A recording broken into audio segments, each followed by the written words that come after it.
Covered yesterday why they call challah bread challah. You guys know? So Emily was off school yesterday. We decided to make challah bread, and if I do say so myself, it came out pretty delightful. But I had a pot on the stove, and we didn't really have a whole lot of space when the two loaves came out. So we were able to put one on the stove and one up on the toaster oven thing that was on the side. And of course, you're supposed to give it a little thump, right? Make sure it sounds nice and hollow so you know it's done.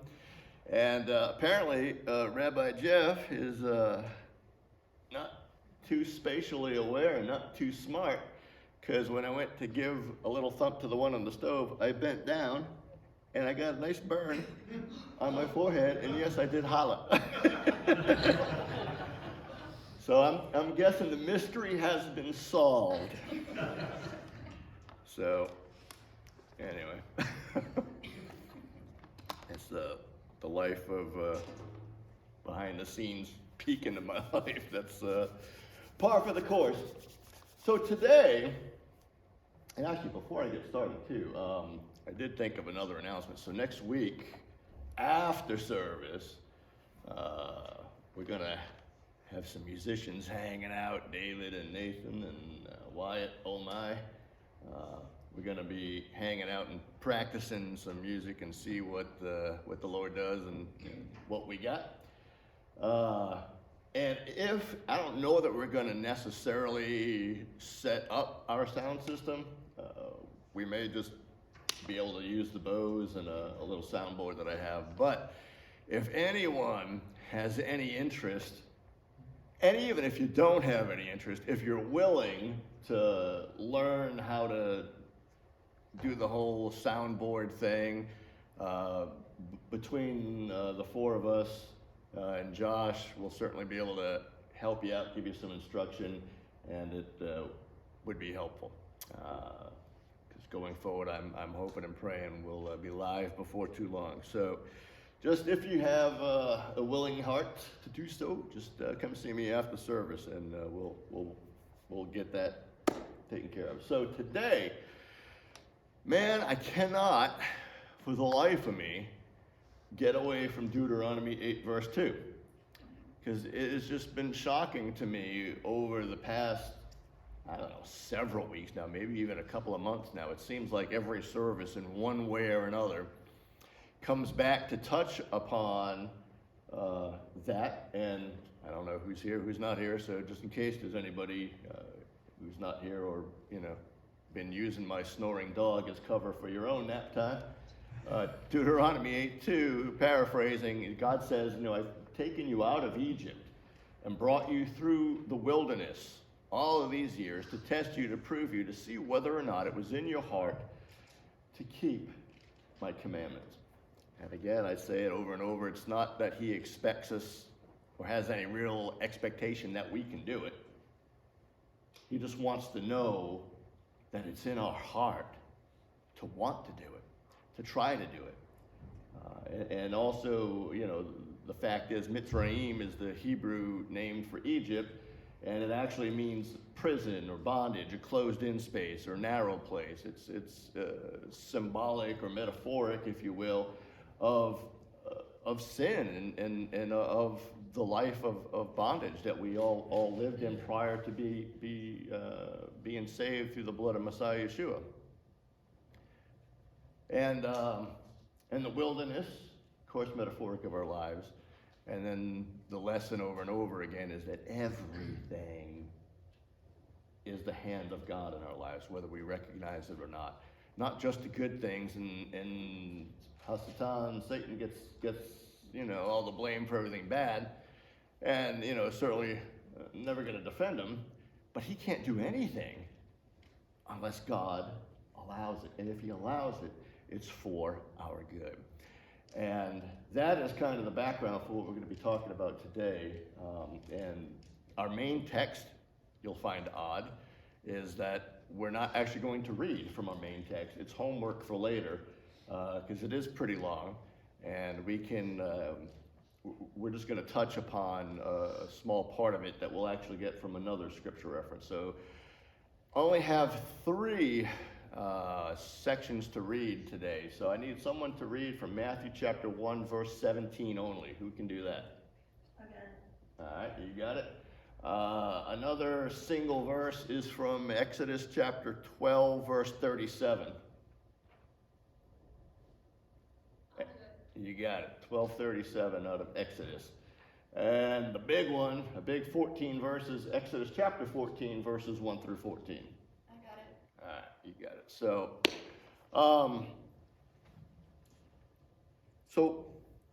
let's try to take the Chinese balloon eye view of, and by the way, not to be political, but you know, how Nancy tore up the speech behind Trump, and somebody said on the radio that it was a crying shame that Kevin McCarthy wasn't back there popping a balloon. Just saying, it would have been funny. or not. but the bird's eye view, looking down, according to Maimonides in his book or his writing, The Guide to the Perplexed, and I would put that on a recommended reading list. Rabbi Cliff had me read that years ago.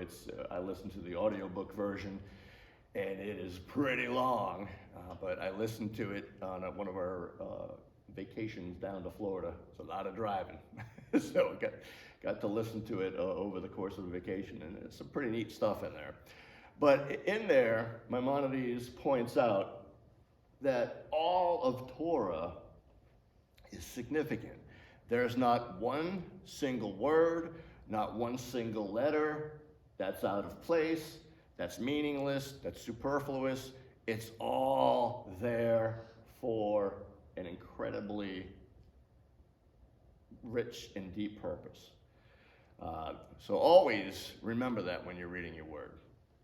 Secondly, the Baal Shem Tov, who is, or was, the father of the modern Hasidic movement, he basically said something and it just went out of my head. Told you this has been a struggle today.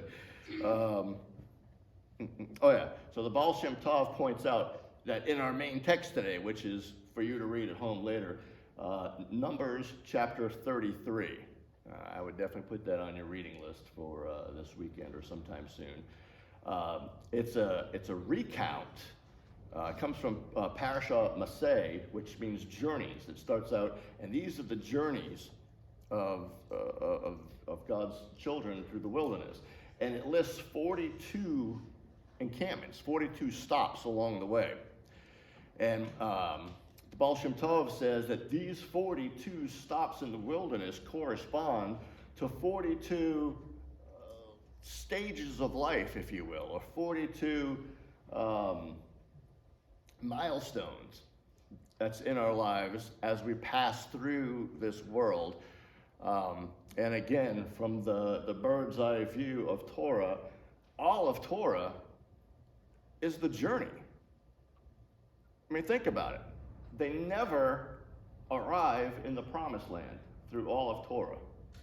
And Parashat Maseh is the 43rd parasha, and technically is the end of Torah, even though obviously you have the entire book of Deuteronomy and a number of additional parashot that follow. Deuteronomy, Devarim, is basically a retelling of you know, the story of the Exodus and the Hebrew children. So, with that in mind, it's very significant. And this journey, when did it begin?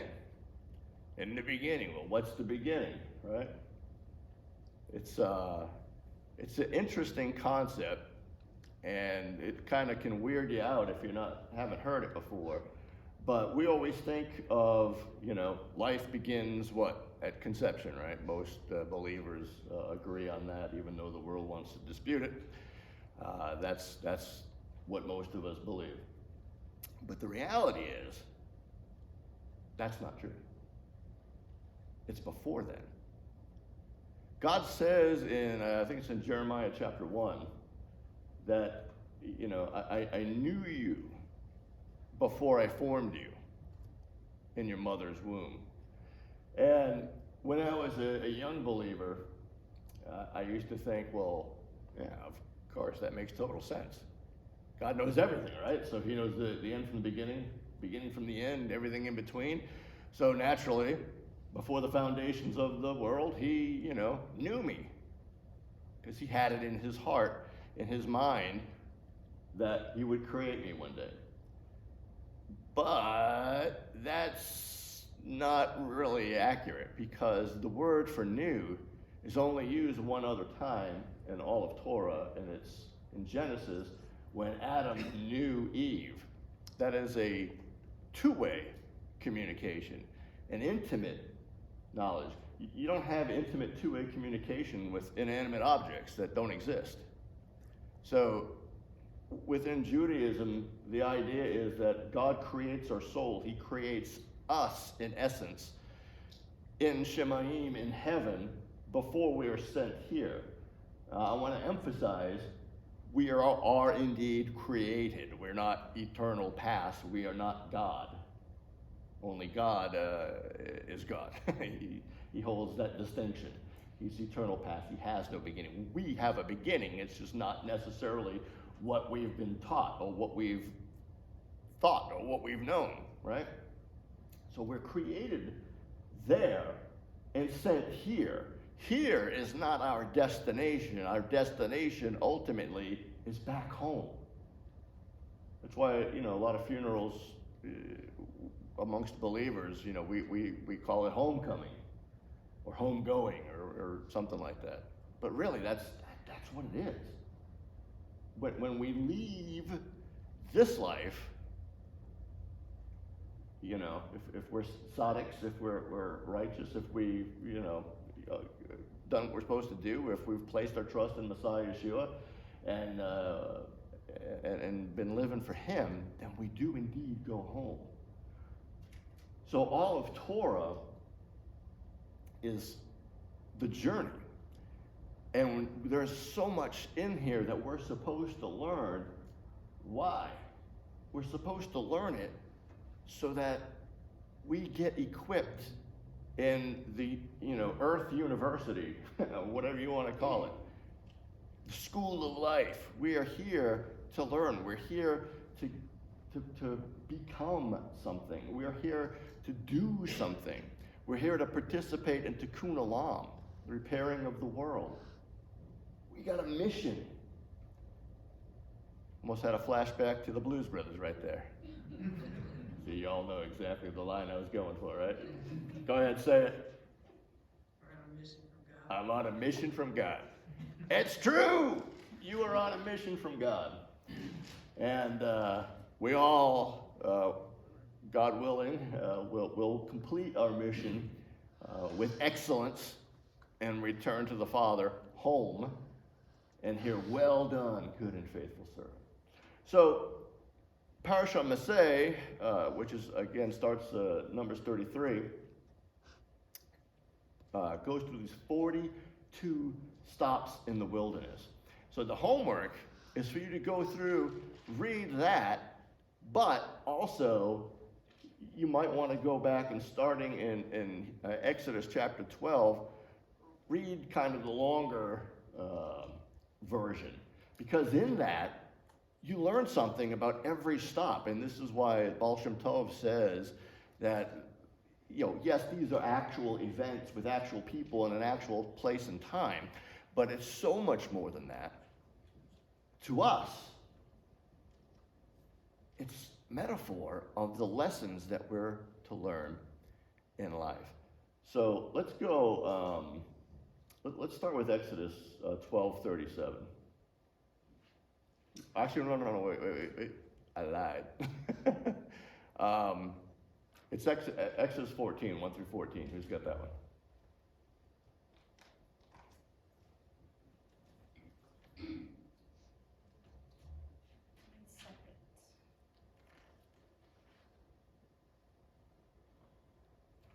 Now the Lord spoke to Moses, saying, "Speak to the children of Israel, that they turn and camp before I can't say that word. Piatra, I'm not sure I'm saying it right either, so your guess is good. Migdol, and the sea also Baal Zephon. You shall camp before it by the sea, for Pharaoh will say to the children of Israel, they are bewildered by the land. The wilderness has closed them in. Then I will harden Pharaoh's heart, so that he will pursue them, and I will gain honor over Pharaoh and over all his army, that the Egyptians may know that I am the Lord." And they did so. Now it was told the king of Egypt that the people have fled, and the heart of Pharaoh and his servants was turned against the people. And they said, "Why have we done this, that we have let Israel go from serving us?" So he made ready his chariot and took his people with him. Also he took 600 choice chariots and all the chariots of Egypt with captains over every one of them. And the Lord hardened the heart of Pharaoh, king of Egypt, and he pursued the children of Israel. And the children of Israel went out with boldness. So the Egyptians pursued them, all the horses and chariots of Pharaoh, his horsemen and his army, and overtook them, camping by the sea beside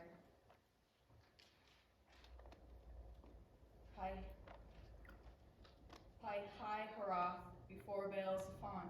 And when Pharaoh drew near, the children of Israel lifted their eyes, and behold, the Egyptians marched after them. So they were very afraid, and the children of Israel cried out to the Lord.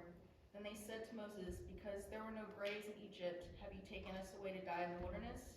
Why have you so dealt with us to bring us up out of Egypt? Is this not the word that we told you in Egypt, saying, 'Let us alone, that we may serve the Egyptians'? For it would have been better for us to serve the Egyptians than that we should die in the wilderness." And Moses said to the people, "Do not be afraid. Stand still and see the salvation of the Lord, which he will accomplish for you today. For the Egyptians whom you see today, you shall see again no more forever. And the Lord will fight for you, and you shall hold your peace." And the Lord said to Moses, "Why do you cry to me? Tell the children of Israel to go forward, but lift up your rod and stretch out your hand over the sea and divide it, and the children of Israel shall go on dry ground." Okay, that's good, thanks. So, and then who had Exodus 12, verse 37? I do. All right.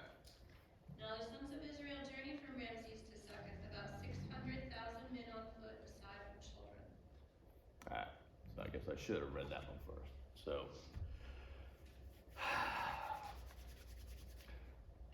So, as I said, Numbers 33, those 42 stops correspond to our lives as children of the Most High God.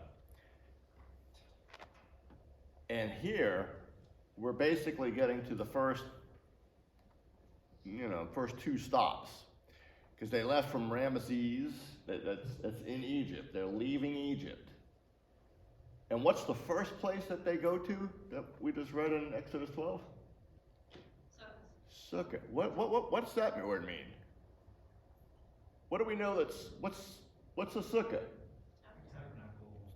Tabernacle in the wilderness. It's the Feast of Sukkot, or multiple sukkah. So, metaphorically, let's take a look at this. What is Sukkot? It's a festival, right? How many days? 8. Well, it's the 8-day, 7-day festival. It's kind of a trick question. It's technically 7, but on the 8th day is Simchat Torah. It's another minor festival added on, so it really is kind of observed for an 8-day period in many ways. But what are we doing while we're in the sukkah? We're spending time with God, right? We're having our meals out there. We're sleeping out there. We're living in that temporary dwelling, which, on another metaphoric level, is a picture of our earthly tent, our flesh, right? And there's openings at the top, so those of you who are not me can look up and see the heavens. You can see the stars. You can see the clouds. You can see the moon.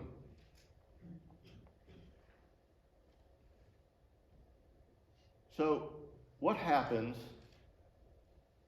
when we get saved first time? We come out of sin, we come out of Mitzrayim, we come out of bondage and prison, right? And what do? And usually, if we look back over our lives as believers, that's usually the most passionate, on fire that we've ever been, is when we're first saved, right? And what do we want to do when we get saved? Everything's so new and fresh. I want to learn. I want to study. I want to devour the word.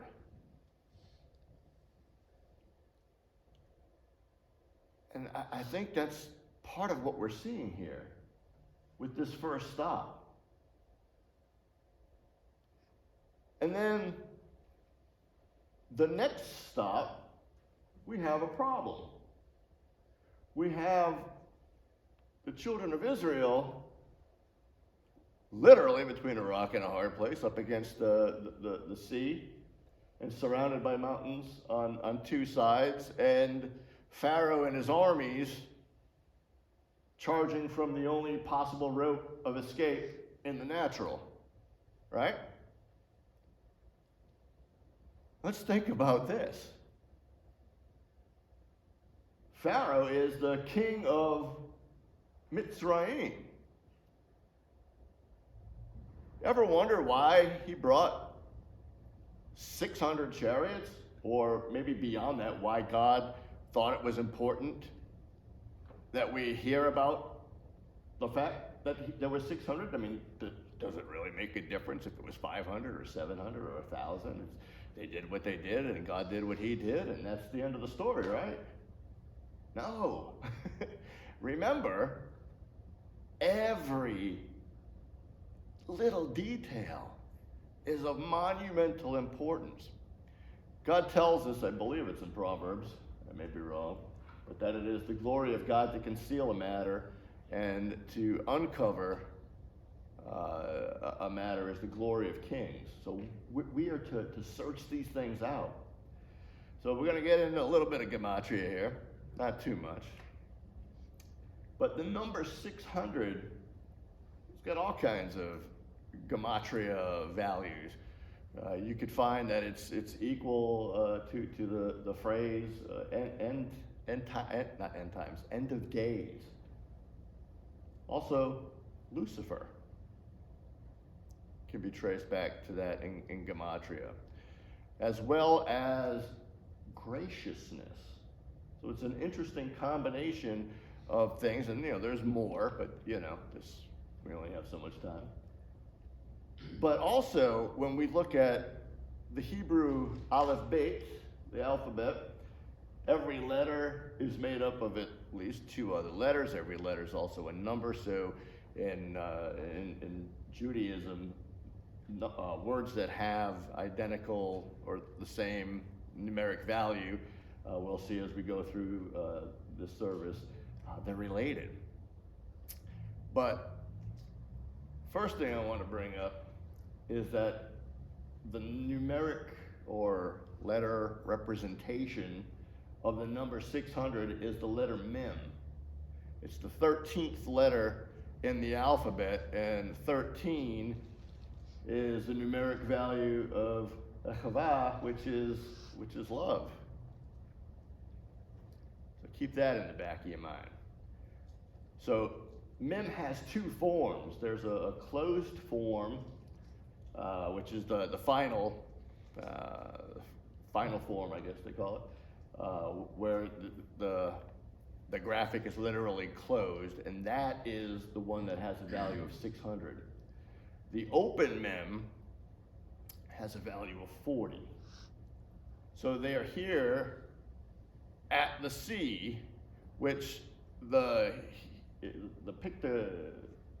pictograph in the ancient Hebrew, it's a picture of looks like waves, like a sea. So here they find themselves at the sea with the king of Egypt pressing in with his 600 chariots. And now remember, on the metaphor, we just got saved, right? We're just starting our journey. And we've got done with our time in the sukkah, our lack of a better term, our absolute infatuation with the word in the beginning. We just can't get enough. We have to learn and study and on fire. And what do? We share with everybody that we can. Little zealots that we were, right? Oh, that we could go back to that.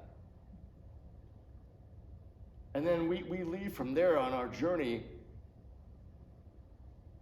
and the king of sin, the king of bondage, the king of prison, a picture of Satan himself, says, oh no, we let him get away, and they pursue them. He pursues us. And then what happens? We find ourselves back into a corner.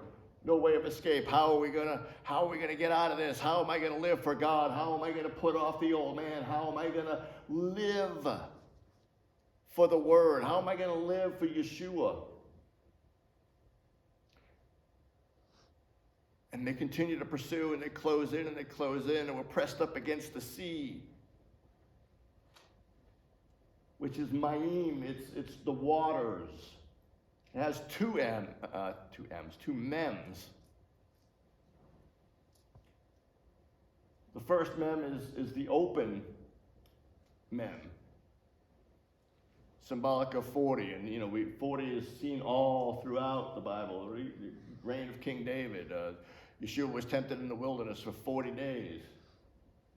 Because of the sin of the spies, the Israelites spent 40 years in the wilderness before they could enter the promised land. And the final mem is at the end of Ma'im. And that's the picture of 600.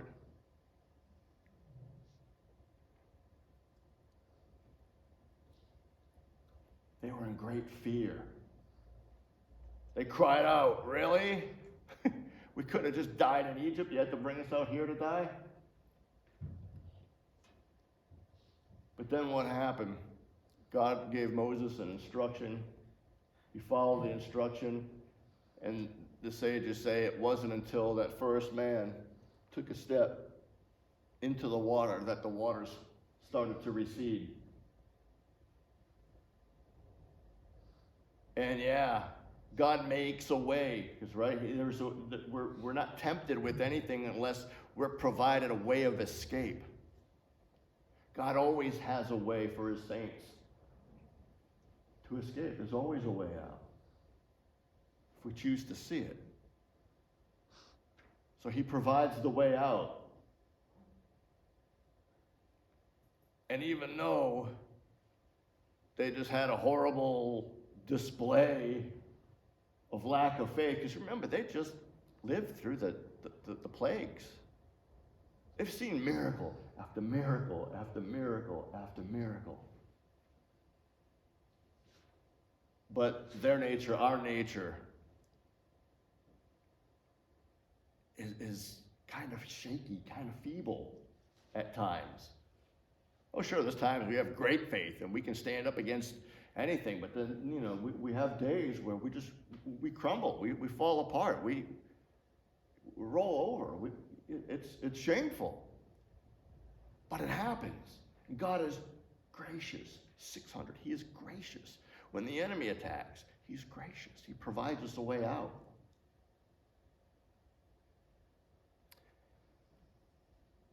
And then you know the story. The Egyptians get in there, and they weren't just, flooded. They didn't just drown. They were crushed. God crushed the enemy under that immense amount of water. And then they went on to the next stop, and the next stop, and the next stop, and that's the homework assignment. That's the glory of Kings to uncover. Read through. Find out what happened at each of these stopping points. Because many of them you'll recognize from your own life. Well, yeah, I've been there, done that. I mean, sure, different location physically, but the same principle, the same, cosmic challenge, whatever you want to call it, still occurred, and we can point to it. And, every time God brings us through something, through a miracle, we're to name it. We're supposed to remember it and bring down a baracha, a blessing, when we recall it. Anytime I think about, 32 years ago now, having cancer and really being at death's doorstep for a while.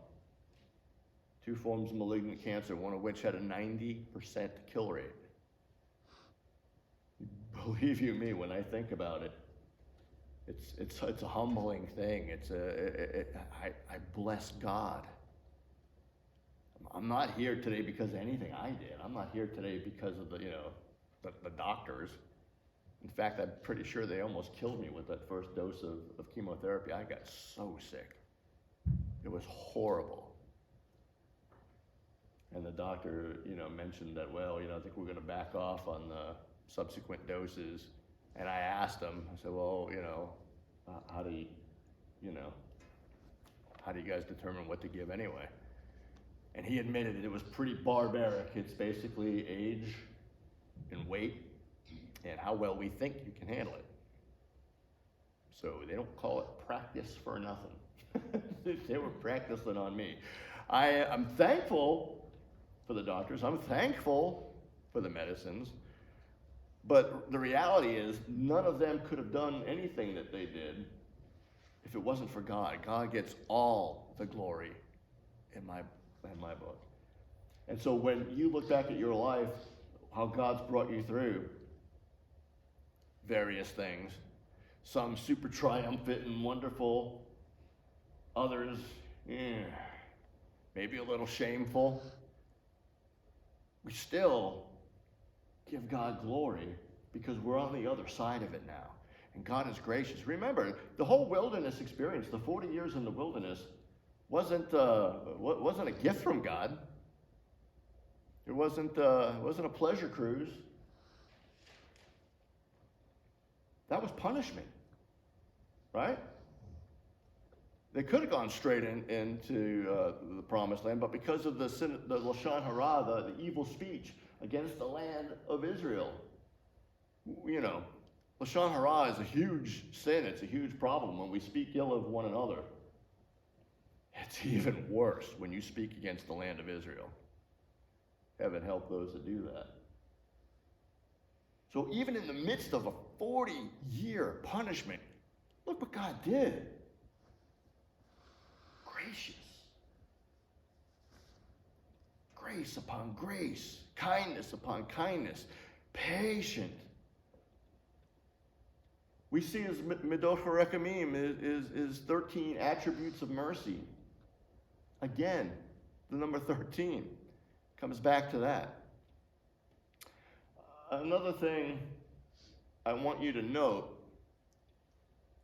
when you are reading Numbers 13 and looking at, Numbers 33 and reading through the 42 stops in the wilderness, and then again, starting in Exodus 12, reading kind of the more detailed version. I want you to pay attention. There's a division that happens the way the narrative reads in Numbers 13. Numbers 33. They're broken into 14 stops, 14 stops, 14 stops. I believe it's the first and the last 14, you get a pretty good amount of detail.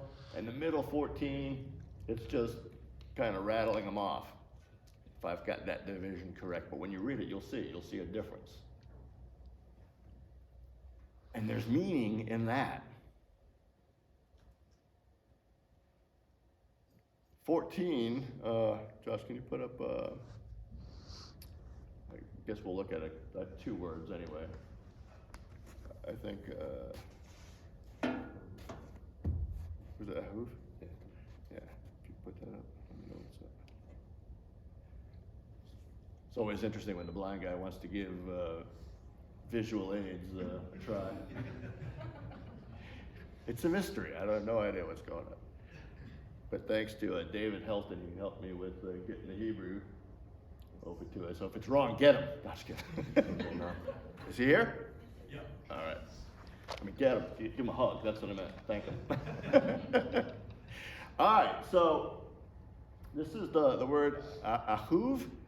You know it's my favorite word because I almost played it again today, that Adonai Ahuvi, my Lord, my beloved.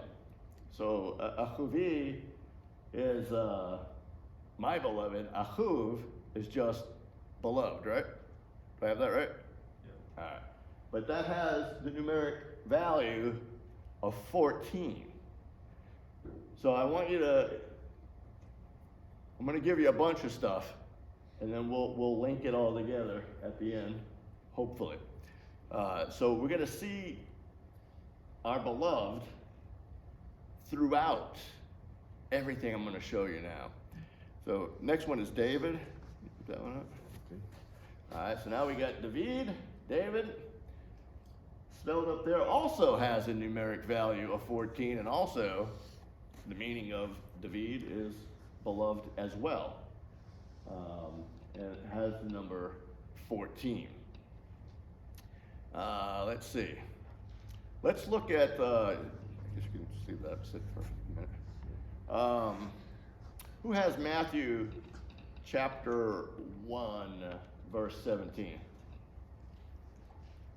I do, but I have it back for 1 second. Say again? I had Matthew 17. Oh, okay.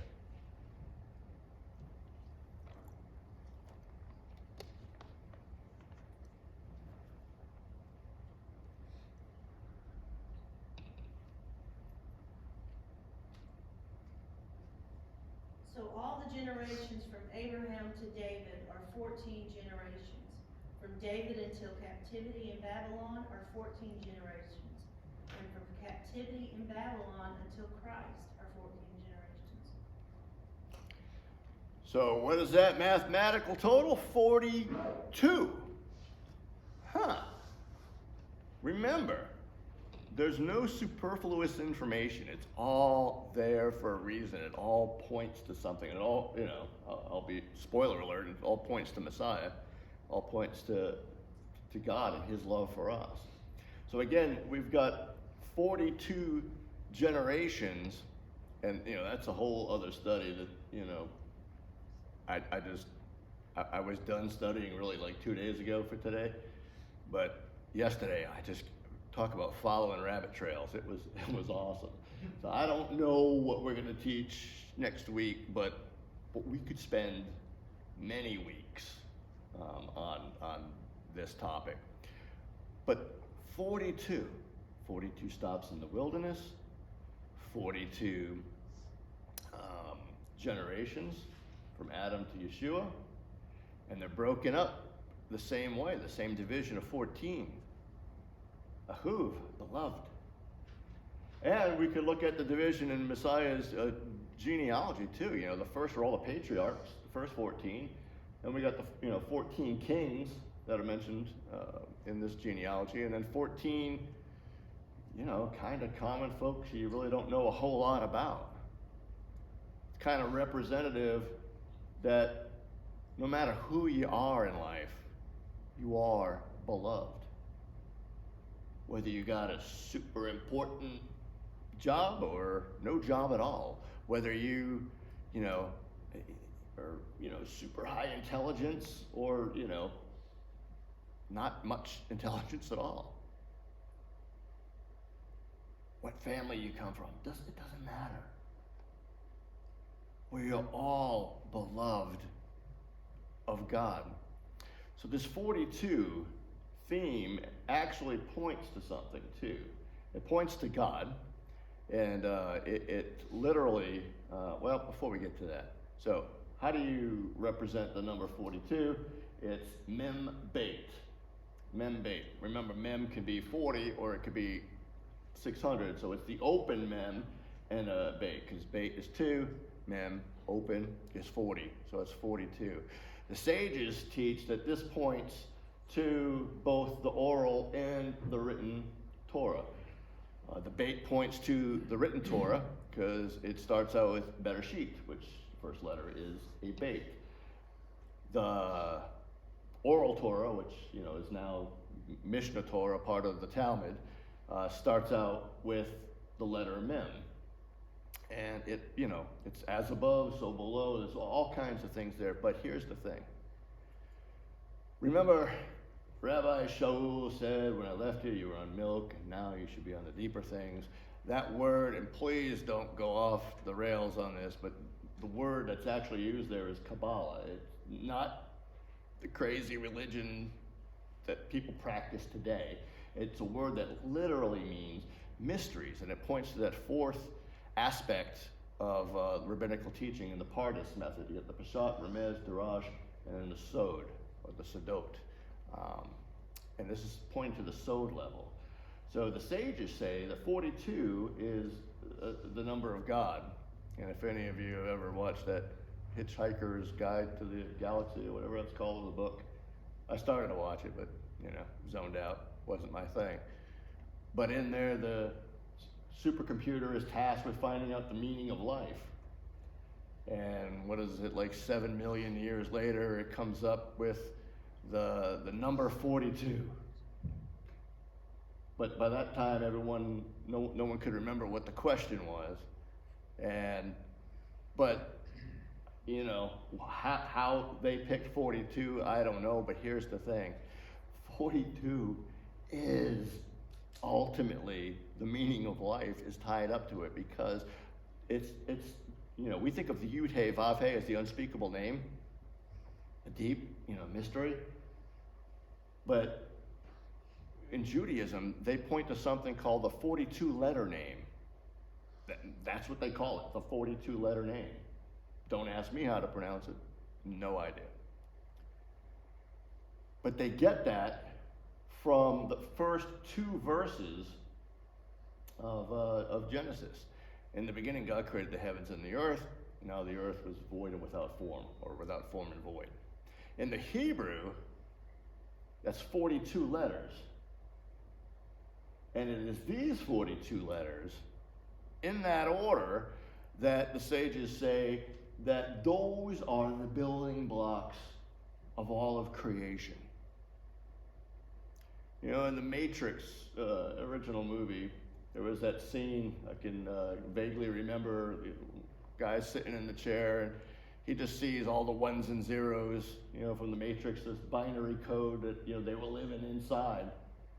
And, they were kind of, sort of on the right track, but the problem is, it's not a binary code of ones and zeros. It's these 42 letters. It's the 22 letters of the Hebrew Aleph Beit. And God is just flowing in and through everything. In Judaism, they say that, God didn't just speak everything into existence and then, went off on vacation. He's speaking everything into existence. He's constantly speaking forth. If he wasn't, we would all cease to exist. So those letters are all throughout the fabric of the universe. It runs through you and I. He's part of us. We are in him. In him we live and move and have our being. 42, the Gedula, if you want to put that one up. And this one is greatness, correct?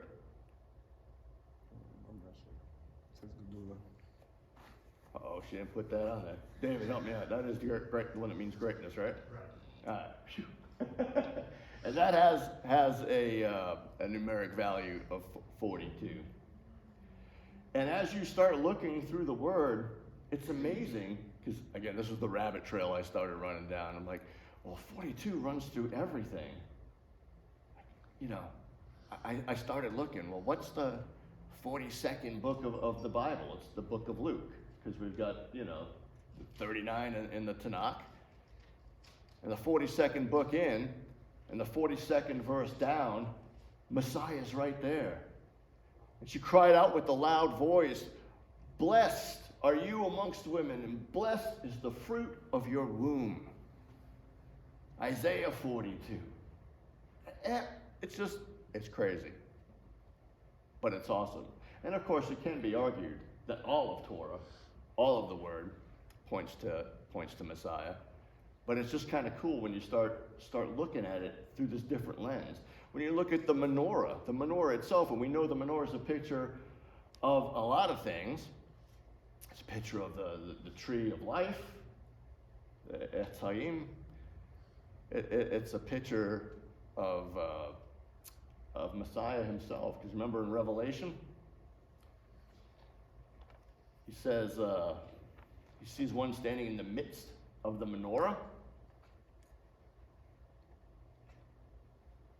And John 1 says, in the beginning was the Word, and the Word was with God, and the Word was God. Solomon says that the Torah is a tree of life to those who grab hold of it. So no matter how you look at it, the menorah points to Messiah Yeshua. And hopefully I get the math right, but there's 42 adornments to the menorah. I believe there's something like 22 bowls, and then when you add up all of the flowers and the bulbs, it comes out to 42. So it's like God's signature on the most amazing and precious work of art any of us have ever seen. Going back to Genesis 1 and 2, there's 28 of those 42 letters are in verse 1, and 14 are in verse 2. So again, we have that division where we're breaking down into these segments of 14. God is awesome. One of the names for God is Tovel, which God is good. If you want to put that one up. That one, I believe, is 42 as well.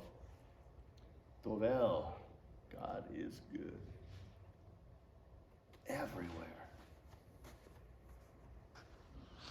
So what does this mean? How do we apply it? It's a lot of information. We can go on and on and on and on.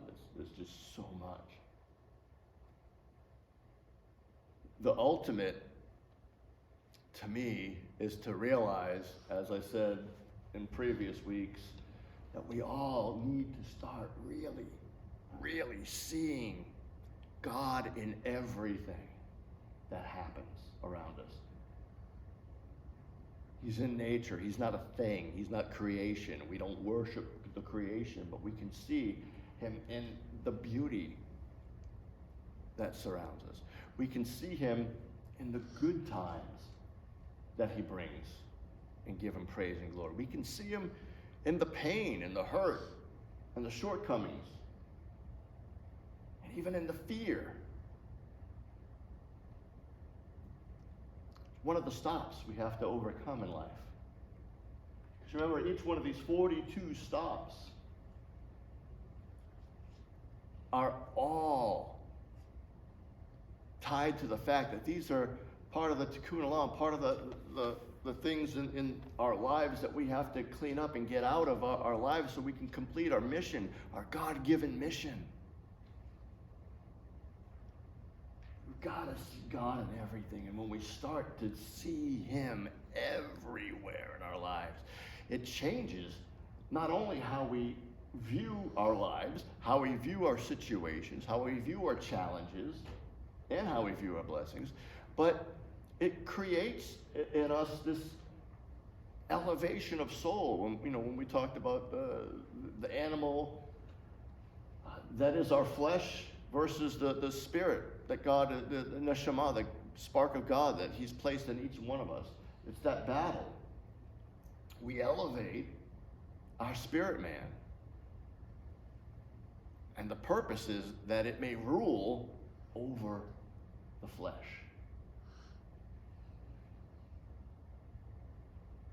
What's the meaning of life? It's passing the tests. It's coming out of every challenge, Deuteronomy 8:2, with knowing that no matter what, I'll keep his commands. No matter what, I'll serve him. No matter what, I'm going to love him. No matter what, I'm going to praise his name. No matter what, I'm going to share him with everyone that I can. And as we study and uncover the meanings behind the places that they stopped in the wilderness, and God's very signature is on that. We see his grace and his mercy, even in the punishment. Which in any other way you look at it would have been a death sentence. It's the desert. How are you going to feed 3 million plus people in the desert? You didn't carry that much food with you out of Egypt to last you 40 years. That's God. Tovel, God is good. There's a Hebrew saying, Gamzilla Tova, this too is for my good. Everything is for our good. We serve an awesome God today.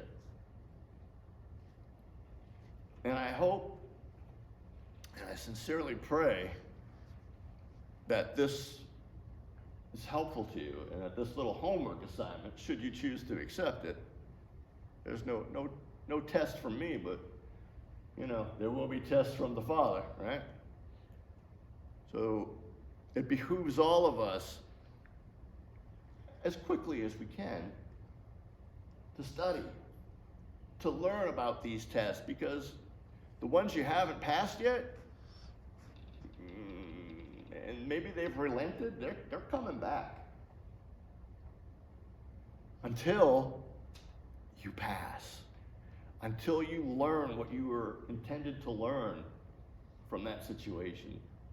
Until you become who you're intended to become through that situation. May all of us have our spirits elevate and rise to the challenge as we put down the animal nature and we grow ever closer to our Father in heaven. Avinu Malkeinu, our Father and our King, Lord God, we love you. We bless your holy name. Thank you for your word. The word is faithful and true. It is the only truth that exists. Father, we can stand on your word. We can trust your word. And we thank you, Father, that you've given it to us. We don't have to wander aimlessly through life. We can know. We can know we have purpose. We can know how to overcome challenges in life. We can know how to be blessed and be a blessing through your word. Father, would you help all of us over the coming days or weeks or whatever it is? Help us to study in a new and deeper way. Help us to see you in everything. Help us to become the kings that search a matter out